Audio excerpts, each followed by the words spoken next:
નારદજી સનત કુમારોને કહે છે, અહમ તુ પૃથ્વી યાતો જ્ઞાતા સર્વોત્તમામિતિ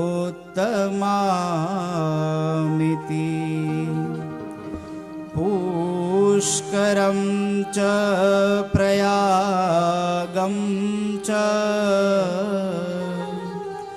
કાશીમ ગોદાવરીમ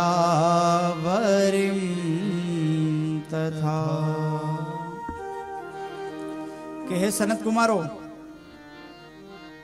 પૃથ્વીને હું પાવન જાણી અને પૃથ્વી પર ફરવા માટે આવ્યો હતો, તીર્થયાત્રા માટે આવ્યો હતો. અહમ તું પૃથ્વીમ યાતો, પૃથ્વી ઉપર હું આવ્યો અને અલગ અલગ તીર્થક્ષેત્રોમાં ફેર્યો. પુષ્કરમ ચ પ્રયાગમ ચ કાશીમ ગોદાવરીમ તથા. પુષ્કર ક્ષેત્રમાં ગયો, પ્રયાગ ક્ષેત્રમાં ગયો, કાશી ક્ષેત્રમાં ગયો. આ દરેક જગ્યાએ હું ગયો પણ મારા મનને શાંતિ ન મળી. મને એવું લાગ્યું કે કળયુગના લીધે સમગ્ર પૃથ્વી દુઃખી થઈ ગઈ છે. સમગ્ર પૃથ્વી ઉપર મેં અમુક વસ્તુઓ નથી જોઈ. સત્યમ નાસ્તિ તપઃ શૌચમ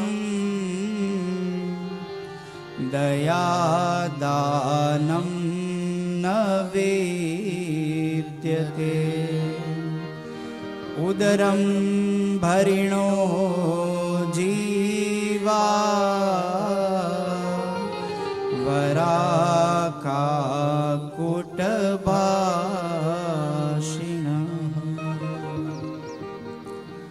નારદજી કહે છે, સત્યમ નાસ્તિ તપઃ શોચમ દયા દાનમ ન વિદ્યતે.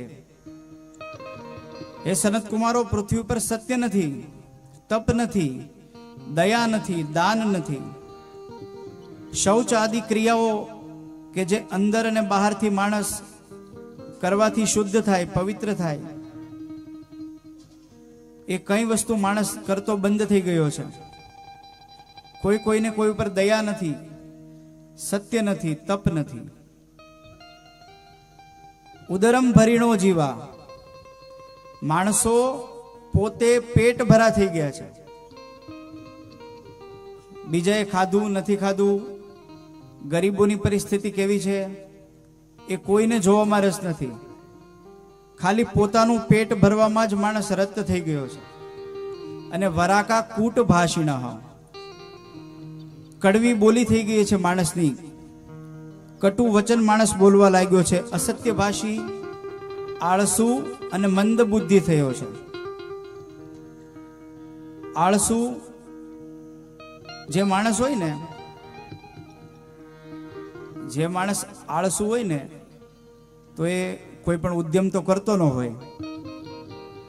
આળસુ માણસનું જો ભાગ્ય બળવાન હોય ને, ભાગ્ય કરતા પહેલા જો આળસુ હોય પણ બુદ્ધિશાળી હોય ને તો એનું કામ થઈ જાય.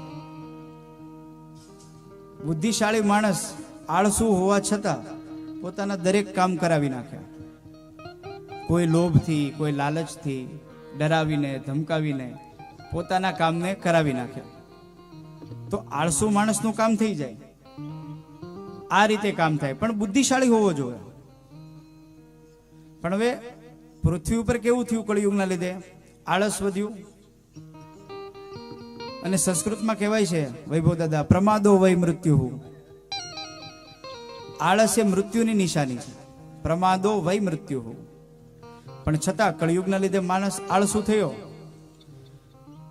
આળસુ માણસને જો બુદ્ધિ હોય તો કામ કરાવી નાખે, પણ બુદ્ધિ પણ હીન થઈ છે, મંદ બુદ્ધિ થયો છે. હવે મંદ બુદ્ધિ થયો છે છતાં, આળસુ અને મંદ બુદ્ધિ હોવા છતાં જો નસીબ સારું હોય, ભાગ્ય સારું લખાવીને આવ્યો હોય તો પણ એના બધા કામ થઈ જાય. પૈતૃક સંપત્તિ મળી ગઈ હોય ભાગ્યના લીધે, અથવા તો ભાગ્યના લીધે કોઈ લોટરી લાગી હોય તો એના લીધે પૈસો આવે. પછી પૈસા આવે પછી બુદ્ધિની જરૂર નથી અને ઉદ્યમની જરૂર નથી, ખાલી જરૂર છે પૈસાની. પણ પૈસા ત્યારે મળે, અનાયાસ પૈસો ત્યારે જ મળે જ્યારે ભાગ્ય બળવાન હોય. હવે આળસ પણ વધ્યું, મંદ બુદ્ધિ પણ થયો, અને સાથે સાથે શૌચ, દાન, તપ આ કંઈ નથી, એટલે ભાગ્યનો પણ હીન થયો. એટલે પૃથ્વી પર ચારે બાજુ કળિયુગના લીધે પૃથ્વી અશાંત કરી દેનારી લાગે છે. નારદજી કહે છે મને આ બધી વસ્તુઓને લીધે નારદજી કે મને પૃથ્વી ઉપર ક્યાંય શાંતિ ન મળે. આગળ નારદજી કહે છે, તરુણી પ્રભુતા ગે શાલકો બુદ્ધિદાયક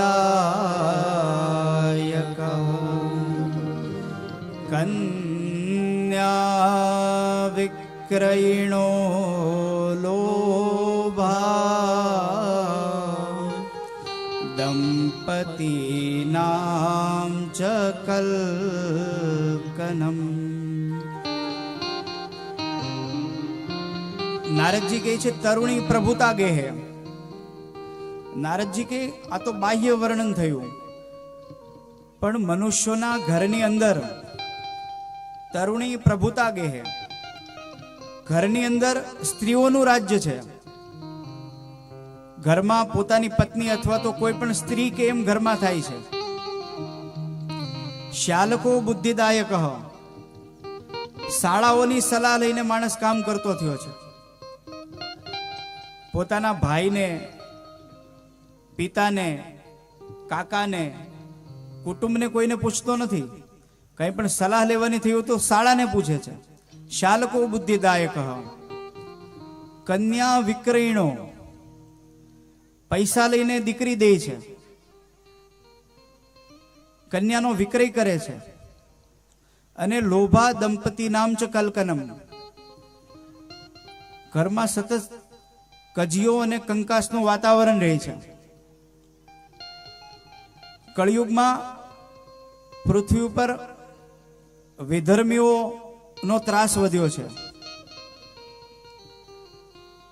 કળિયુગને લીધે સાધુઓ પણ પાખંડી થયા છે. અનાજ બજારમાં વેચાય છે અને બ્રાહ્મણો પણ પૈસા લઈને વેદ ભણાવે છે.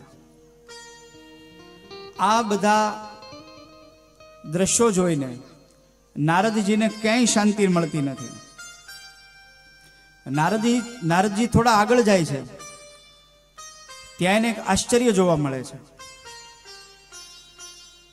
નારદજીએ એવું જોયું કે એક યુવાન સ્ત્રી સૂતી છે અને યુવાન સ્ત્રીની બાજુમાં બે વૃદ્ધ પુરુષો સૂતા છે. યુવાન સ્ત્રી બેઠી હતી અને એની બાજુમાં બે વૃદ્ધ પુરુષો સૂતા હતા. અને એ વૃદ્ધ પુરુષો જોર જોરથી જેવી રીતે હાંફતા હોય એવી રીતે શ્વાસ લેતા હતા. અને એ બેને જોઈને યુવાન સ્ત્રી પણ ચિંતિત હતી. નારદજીને આ દ્રશ્ય થોડું વિચિત્ર લાગ્યું, છતાં એને એમ થયું કે કળિયુગના લીધે આ પૃથ્વી ઉપર પાપ વધ્યું છે, નવી નવી વસ્તુઓ જોવા મળે છે, નવું આશ્ચર્ય જોવા મળે છે. એટલે નારદજીએ બહુ ત્યાં ધ્યાન ન આપ્યું અને નારદજી આગળ ચાલ્યા. એટલે પાછળથી અવાજ આવ્યો, ભો ભો સાધુ ક્ષણમ તિષ્ઠ મચ્ચિંતામપી નાશય દર્શનમ તવ લોકસ્ય સર્વથા ગહરમ પરમ. ભો ભો સાધુ ક્ષણમ તિષ્ઠ. આપણે ગુજરાતીમાં કોઈને કહીએ ને ઓય ઊભો રે, તો સંસ્કૃતમાં ભો ભો ભો ભો સાધુ ક્ષણમ તિષ્ઠ. પાછળથી પેલા અવાજ આવ્યો ભો ભો સાધુ ક્ષણમ તિષ્ઠ, કે હે સાધુ એક ક્ષણ માટે રોકાઈ જાઓ.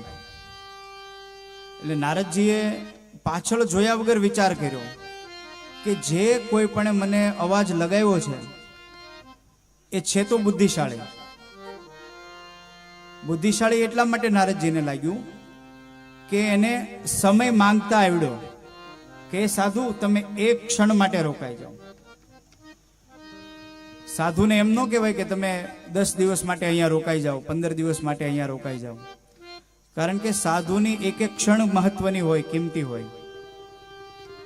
સાધુની એક એક ક્ષણ આપણી સમગ્ર માનવ જાતિના કલ્યાણ માટે હરિનામ સંકીર્તન કરતી હોય, સારા વિચારો કરતી હોય, મનન કરતા હોય સાધુ લોકો.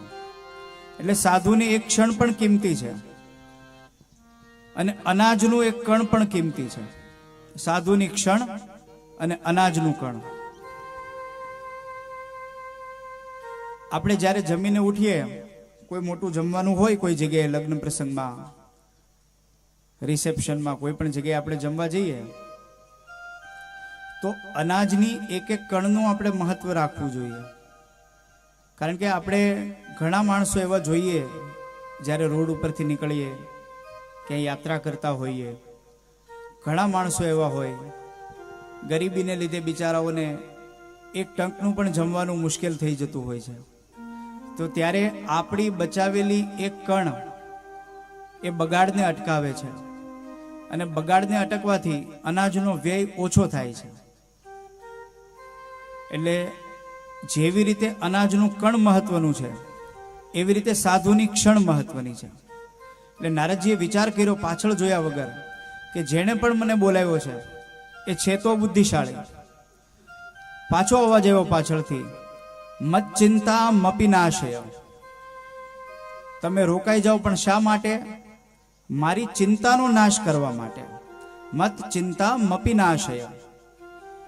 નારદજીએ વિચાર કર્યો કે છે બુદ્ધિશાળી, એની ચિંતાનો નાશ કરવા મને બોલાવે છે. છતાં હજી એને પાછળ ન જોયું, એને ચાલવાનું ચાલુ રાખ્યું. એટલે પાછો અવાજ આવ્યો, દર્શનમ તવ લોકસ્ય સર્વથાગ હરમ પરમ. કે તમારું દર્શન આ સંસારના દરેક પાપમાંથી મુક્ત કરનારું છે, મનનો થાક ઉતારી દેનારું છે. એટલે નારદજીએ વિચાર કર્યો કે છે બુદ્ધિશાળી, સમય માગતા પણ આવડે છે, ચિંતાનો નાશ કરવા બોલાવે છે અને મને ઓળખે પણ છે અને મારા મહત્વને પણ સમજે છે. એટલે નારદજી એ સ્ત્રીની પાસે ગયા. નારદજીએ સ્ત્રીને પૂછ્યું કે તમે કોણ છો અને તમારી બાજુમાં સૂતેલા બે વૃદ્ધ પુરુષો કોણ છે? એટલે જે સ્ત્રી બેઠી હતી એને પોતાનો પરિચય આપ્યો. અહમ ભક્તિ રીતિ ખ્યાતા ઈમૌ મે તનયો મતો જ્ઞાન વૈરાગ્ય નામાનો કાલ યોગે નજરો. પહેલી સ્ત્રી બોલી, અહમ ભક્તિ રીતિ ખ્યાતા, કે મારું નામ ભક્તિ છે, મને ભક્તિ તરીકે ઓળખવામાં આવે છે. ઈમો મે તનયો મતો જ્ઞાન વૈરાગ્ય નામાનો કાલ યોગે ન જર્જરો. મારી બાજુમાં જે બે વૃદ્ધ પુરુષો સૂતા છે એ બેઉ મારા સંતાન છે, મારા બાળકો છે. એકનું નામ જ્ઞાન છે અને બીજાનું નામ વૈરાગ્ય છે. પણ હું યુવાન છું અને મારા બે બાળકો વૃદ્ધ થઈ ગયા છે. પોતાનો વિસ્તૃત પરિચય આપતા ભક્તિ દેવી બોલ્યા, ઉત્પન્ના દ્રવિડે સાહમ વૃદ્ધિમ કર્ણાટકે ગતા ક્વચિત ક્વચિન મહારાષ્ટ્રે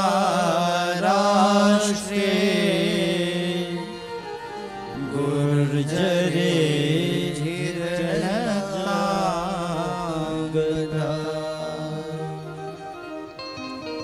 ઉત્પન્ના દ્રવિડે સાહમ. દક્ષિણ બાજુ દક્ષિણના રાજ્યોમાં મારો જન્મ થયો. ઉત્પન્ના દ્રવિડે સાહમ વૃદ્ધિમ કર્ણાટકે ગતા. ભક્તિ દેવી બોલે છે કર્ણાટકમાં હું મોટી થઈ, મહારાષ્ટ્રમાં કોઈ કોઈ જગ્યાએ મને સન્માન મળ્યું, પણ ગુર્જરે જીર્ણતામ ગતા. ગુજરાતમાં આવીને હું વૃદ્ધ બની ગઈ. હવે વૃદ્ધ બનવાના બે અર્થ થાય. એક તો માણસ અશક્ત થાય વૃદ્ધાવસ્થાને લીધે, અને બીજો અર્થ એ થાય કે વૃદ્ધ જ્યારે માણસ બને ત્યારે એની બુદ્ધિ, એની ભક્તિ પુખ્ત બને, સન્માનનીય બને. એટલે એવું તો ન માની શકાય કે ગુજરાતમાં આ ભક્તિ નહોતી એટલા માટે ભક્તિ દેવી વૃદ્ધ થયા. એ પણ એક અર્થ છે કે ગુજરાતમાં આવીને ભક્તિ દેવી પુખ્ત બન્યા, સન્માનનીય બન્યા. ભક્તિ દેવી આગળ બોલ્યા કે જ્યારથી હું ફરતા ફરતા આગળ ચાલતા ચાલતા વૃંદાવન ક્ષેત્રમાં આવી, વૃંદાવનસ્ય સંયોગાત પુનસ્ત્વમ તરુણી નવા ધન્યમ વૃંદાવનમ તેના ભક્તિર નૃત્યતિ યત્ર ચ. કે જ્યારથી હું વૃંદાવન ક્ષેત્રમાં આવી ત્યારથી હું તો યુવાન બની ગઈ, પણ મેં મારા બે બાળકો જ્ઞાન અને વૈરાગ્ય એ હજી વૃદ્ધ છે. જો પહેલા તો ભક્તિ આવે ને કોઈ પણ માણસમાં, પછી એનામાં જ્ઞાન અને વૈરાગ્યનો ઉદ્ભવ થાય. સર્વપ્રથમ ભક્તિ પ્રવેશે, પછી જ્ઞાન અને વૈરાગ્ય એનામાં આવે. તો ભક્તિ તો યુવાન છે, પણ જ્ઞાન અને વૈરાગ્ય વૃંદાવનમાં આવીને પણ હજી વૃદ્ધ છે, અચેત અવસ્થામાં પીડા છે. એટલે હે નારદજી, તમે આ મારા મનની ચિંતાનું નિવારણ કરી મારા બંને દીકરાઓ જ્ઞાન અને વૈરાગ્યને ચેતન અવસ્થામાં લાવો, જગાવો. એટલે નારદજીએ ભક્તિ દેવીને જવાબ આપ્યો છે કે હે દેવી, કળિયુગના પ્રભાવે આ બધી વસ્તુ બની છે. પૃથ્વી ઉપર કળિયુગ આવ્યો, એના લીધે જ્ઞાન અને વૈરાગ્ય એ બંને અચેત થયા છે, અને ભક્તિ પણ ધીમે ધીમે નાશ પામી છે. પણ ધન્ય છે આ વૃંદાવનમ ક્ષેત્ર કે જ્યાં ભક્તિ હજી યુવાન થઈને બેઠી છે, આ વૃંદાવન ક્ષેત્રના પ્રભાવને લીધે. માટે હે દેવી, આ કળિયુગના પ્રભાવને લીધે આવું થયું છે. એટલે ભક્તિ દેવીએ સામો એને પ્રશ્ન પૂછ્યો કે હે નારદજી, તમે કહો છો કે કળિયુગના લીધે આ પરિસ્થિતિ પૃથ્વી પર આવી છે, તો પરીક્ષિત રાજાએ આ કળિયુગને આ પૃથ્વી પર રહેવા શું કામ દીધો? કળિયુગને અહીંથી કાઢી જ મૂક્યો હોત અથવા મારી નાખ્યો હોત પરીક્ષિત રાજાએ, તો અત્યારે કળિયુગ પૃથ્વી પર સામ્રાજ્ય નો લાવત, અને આ બધી જે પૃથ્વી ઉપર પરિસ્થિતિ દુઃખની ઊભી થઈ છે એ પરિસ્થિતિ નો આવત. તો કળિયુગને પરીક્ષિતજીએ પૃથ્વી પર રહેવા જ શું કામ દીધો? તો નારદજી એના જવાબમાં ભક્તિ દેવીને કહે છે, યત ફલમ નાસ્તિ તપસા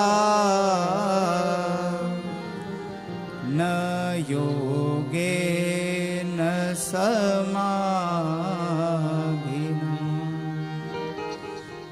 યત ફલમ લભતે સમ્યા કલૌ કેશવ કીર્તના.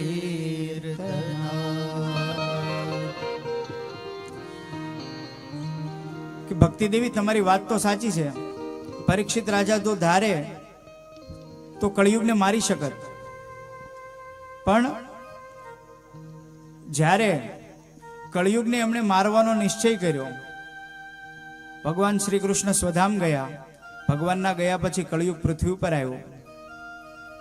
પરીક્ષિત રાજાએ એને જ્યારે મારવા માટે પ્રયત્ન કર્યો ત્યારે કળિયુગે એમને જવાબ આપ્યો કે મારામાં બધા દુર્ગુણો અવગુણો છે, સાચી વાત છે, પણ મારામાં એક ગુણ એવો છે કે જે બીજા કોઈ પણ યુગમાં નથી, નથી સતયુગમાં, નથી દ્વાપરમાં, નથી ત્રેતામાં. યત ફલમ લભતે સમ્યક, કલૌ કેશવ કીર્તનાથ, કે જે ફળ તપમાં નથી, સમાધિમાં નથી, એ ફળ મારી અંદર ખાલી કલૌ કેશવ કીર્તનાથ, કળિયુગની અંદર ખાલી ભક્તિથી કેશવનું કીર્તન કરવાથી જે ફળ મળે છે, એ સતયુગની અંદર મોટા મોટા ઋષિમુનિઓને સમાધિમાં બેસવાથી નહોતું મળતું. એટલે આ એક ગુણના લીધે પરીક્ષિત રાજાએ કળિયુગને પૃથ્વી પર રહેવા દીધો. કળિયુગમાં જ્યારે ભોગી લોકો પણ તીર્થમાં રહે છે, જ્યારે સાધુઓ પણ પાખંડ કરતા થયા છે, એવા કળિયુગની અંદર પણ કલૌ કેશવ કીર્તનાથ, કે કળિયુગમાં એક જ ગુણ છે કે ખાલી કેશવનું કીર્તન કરવાથી જે ફળ સતયુગમાં, દ્વાપરમાં, ત્રેતામાં માણસોને નહોતું મળ્યું, ઋષિમુનિઓને, સાધુને, સંતોને નહોતું મળ્યું, એ ખાલી કેશવનું કીર્તન કરવાથી કળિયુગમાં મળી જાય છે.